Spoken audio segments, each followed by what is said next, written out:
What's up sa inyo mga kalapatids? Welcome back din sa Prime Love. Ayun nga, today is the day mga kalapatids na magsasama na yung mga babae tsaka mga lalaki mga kalapatids. Ayun, no? So papatukain lang natin sila mga kalapatids, tapos papainumin natin sila ng tubig, tapos bibigyan natin ng ideal pills, tapos pagsasama na natin sila sa kanilang mga bakso. Samahan nyo ako today sa video na to, pagparisan na natin sila. Let's go!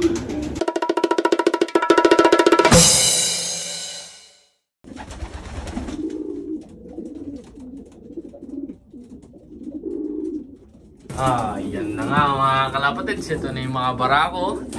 So, siyempre, nilinis natin yung mga box nila kasi may mga sexy ladies na darating. Ayun sila, yung mga barako. Hindi pa nagsikain yung mga yan kasi kaka-uwi lang natin galing trabaho. Ayan. So, bigyan na natin sila ng patuka. So, ito yung breeder mix ko. Ayan, o. Pang-breed na to mga kalapatids. Versililaga. Itong breeder mix natin. Kita nyo, maraming mga high protein to. Ayan. Bigyan lang natin sila ng isang takal para maubos muna nila yung mga patukan ibibigay natin. Hindi nila pinipili yung mga favorite seeds nila mga kalapatids. Ayan. So yan na nga, umpisa today ng legit na pairing natin para sa 2024 pairing mga kalapatids. So breeding. Ayan na nga sila. Ito yung mga barako mga kalapatids. Bigyan din natin ng patuka yung mga hen. Ayan, swing naman tayo dito. Unang section, ito yung mga hen. Bigyan din natin ng isa pang takal. Eat all you can sila kasi once a day lang sila kumakain. Once a day na patuka, once a day na inuman para sa mga ano natin, malulupit na ibon mga kalapatids. Ito yung mga hen. Dosi dito gagamitin natin para sa first and second clutch. Tapos yung third clutch, magbabago siguro tayo ng pairing. Mga 5 pairing siguro babaguhin natin para mas masubok pa natin itong mga breeders natin. Ito yung sa barako natin. Ayan, ito yung pinaka-breeding section natin. Ayan. Excited na yan mga kalapatids. Itong mga barakuan, night and day nagbabarako mga kalapatids. Ayan. So i-ready muna natin yung tubig nila, tapos balik tayo dito.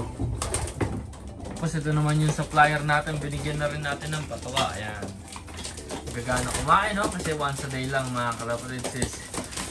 Sa mga ibon na experience ko, kahit short experience lang mga kalapatids, mas magana yung ibon kapag kumakain lang sila once a day. No need for twice or 3 times a day. Maliban na lang, yun nga, pag nagkakarera, yung tinatawag nilang snack, yun ang binibigay natin sa kanila. Kapag nag-race, binibigyan din natin ng snack. Pero pag nag-race din tayo, isang beses lang din yung patukan natin sa kanila mga kalapatids. Ito yung painuman nila. Ito naman tayo dun sa pang-main event natin, yung mga breeding mga kalapatids. So ito yung magiging old bird team natin ngayong 2024 sa May mga kalapatids. Abangan nyo yun. Bibigyan na naman natin yung tubig ng mga hen. Ayan, may probiotic yan. Pinaka-importante sa kanila yung probiotic kasi yun nga, 2 weeks ago nag-flashing tayo sa kanila mga kalapatids. So hayaan muna natin sila mag-settle dito para hindi sila mabigla kasi kakatapos lang nilang kumain. So bigyan naman natin ng tubig yung mga barako. Ayan mga kalapatids. So bibigyan na natin pang tubig nila. Ayan, bawal din yan kasi nga once a day lang tayong magpainom sa kanila kapag winter kasi it doesn't make sense na iwan dito yung tubig tapos mag-frozen lang. Kaya yun, para less hassle, tapos hindi naman nakaka-apekto sa ibon natin. Ganito din yung ginawa natin sa kanila nung last year na mas malamig pa last year. Tapos once a day lang din sila umiinom. Yung mga barako, alas siguro 1 buwan na sila nandito sa mga kanila section nila. Ayan. Ito yung breeding setup natin. I-zoom out ko. Ayan o. So ito yung breeding setup natin mga kalapatids. Ayan mga kalapatids. So bago natin sila pinagsama. Ayan. Pagsasama pala, nagbigay tayo ng all-in-one grids. Ayan o. Kadaming ano dito. Kaya kadaming minerals, kadaming seeds, small seeds. Ayan. Gamit natin itong ayan o. All-in-one Bersilalaga. Baka naman! Sponsor naman! Ayan.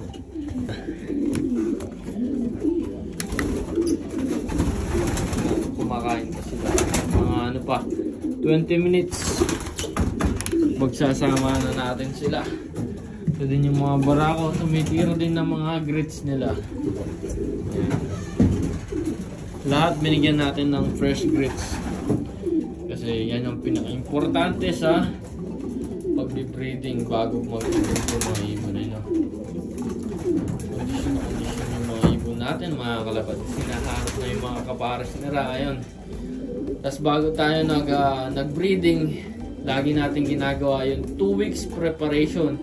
Yun yung ginagawa natin na tinatawag kong preparing. Kumbaga pares na sila mga kalapatids. Wala nang paligoy-ligoy pa. Talagang pag pinagdikit sila, magkakastahan ka agad. Tsaka hindi masyadong excited yung barako na bubugbugin yung mga hen.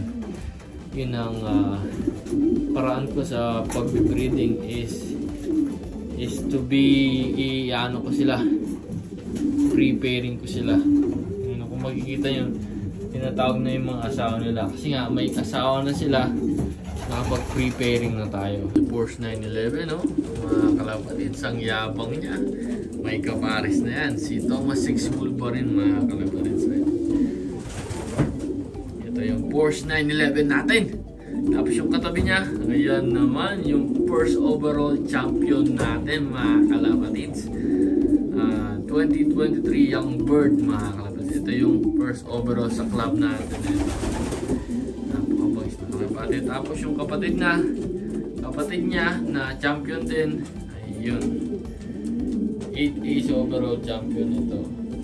Good brother niya yan. Ito yung second clutch. 8 Ace overall champion. Ito mo din mga kalapatids. Kapatid dyan ni Kittel 120. Ayan.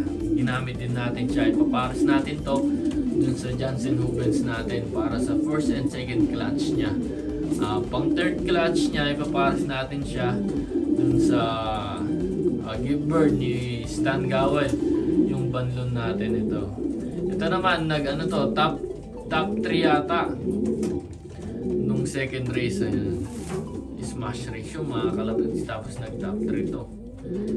Full brother din siya ng mga champion bird natin na si Kittel 120. Tsaka yung 8 Ace overall natin na si 4166. Yung hen section natin mga kalapatids. Ayan. Ito yung mga dosing ibibreeds natin nandito mga kalapatids. So ito yung gift bird ni Mr. Stan Gowell. Itong banlon, tsaka yun, itong blue bar na nasa sulok. Ayan. Nasa gitna, banlon yan pareho mga kalapatids. Ayan mga kalapatids. So medyo nakapag-settle na sila ng konti. Ayan. So ikukulong muna natin itong mga barako sa kanilang mga box. Tapos kukuhanin na natin yung hen. Ayan sila mga kalapatids. So nasa kanilang mga box na itong mga barako natin. Ayan, oh. So yung mga basal, kung mapapansin nyo, mga nito, basal yan. Basal itong Porsche 911 natin.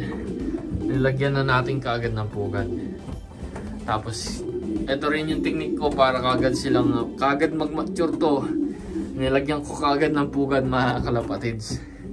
Kaya napakakulit niyan. Ayan o. Yung mga barako natin. So kunin muna natin yung mga hen. Ayan mga kalapatids. Ito yung binibigay natin sa mga hen. Ayan. Bibigyan natin sila ng tig-isang ganito ideal pills bago natin ilagay sa kanilang mga box. Ayun mga kalapatids. So unahin natin itong best Kittel natin ito. Itong import natin na best Kittel. Ito yung mga ideal pills. Ibibigay natin kay best Kittel. Ayan. Subo tayo ng ideal pills.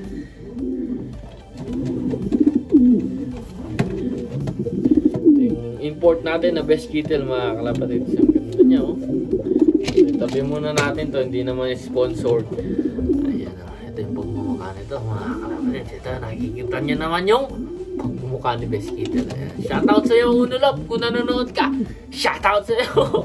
Ayun, sa mga lahat nung nagpapa-shoutout. Ayan, ilalagay na natin siya sa kapares niya. Yung kapares niya, ito, si Red Monkey. Ayan. Okay, uy, pares na pares. Uy, tuko. O, diba, di na nagbubuguan kasi ginawa natin yung pre-pairing. Kahit anong barako pa yan mga kalapatids, kapag matagal hindi na gano'n, nagpares, tapos pinagpares mo kaagad. Tapos sa sobrang excited ng barako is nabubugbog niya yung hen. Ayan silang dalawa. Hindi na nagbubugbogan mga kalapatids. Nabubulol pa. Ito, Red Monkey cross ng ano yan, Best Kittel. Parehong import natin yan mga kalapatids. Ayan o, Mike Canos. Tapos itong isa, Best Kittel galing sa England mga kalapatids. Ayan o, ano to, granddaughter ni Blackpool. Itong susunod natin na hen, itong Thomas 6 natin. Ayan o, Thomas 6 Wolverine, cross siya ng Cookman. Isang foundation line natin. Susubukan natin ng ideal pills. Ayan, one hand lang tayo. Ayan, tapos tulak natin pababa. Ito naman yung maging kapares niya is yung Best Kittel, ay yung ano natin, Porsche 911. Ayan. Ganda ng ibon na to mga kalapad. Isa sa mga favorite ko tong ibon na to, Thomas 6 Wolverine. Ayan. So ilalagay na natin siya sa kapares niya.